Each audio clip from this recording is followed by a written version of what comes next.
ஸ்ரீசக்கர மத்தியில் பிந்துஸ்தானத்தில் ஏக பிரம்மஸ்வரூபமாய் வீற்றிருப்பவள். அலைமகளையும் கலைமகளையும் தன் இரு நேத்திரங்களாக கொண்டவள். மும்மூர்த்திகளுக்கும் சக்தியினை வழங்கி தாயாய் நின்றவள். நான்மறை வேதங்கள் போற்றி புகழ்ந்திடும் வேதஸ்வரூபிணி. பஞ்ச பிரம்ம சிம்ஹாசனத்தில் வீற்றிருக்கும் பராபட்டாரிகே. அருமுகனை ஈன்ற அன்னையவள். எழுபிறப்பிலும் நம்மை நீங்காது காத்து ரட்சிப்பவள். எட்டா கனியாயிருக்கும் முக்தியை தர வல்லவள்.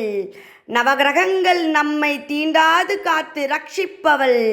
தசமகா வித்யின் மகாஸ்வரூபம் அவள்.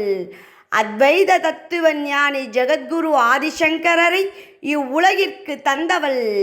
படிப்பறிவில்லா பாலகன் சங்கரனுக்கு ஜோதிஸ்வரூபமாய் தோன்றி ஞானம் வழங்கிய ஞானேஸ்வரி. மங்கையர்குல மாதரசி, மடாவளத்தின் பேரரசி. பராக் பராக் பராக்.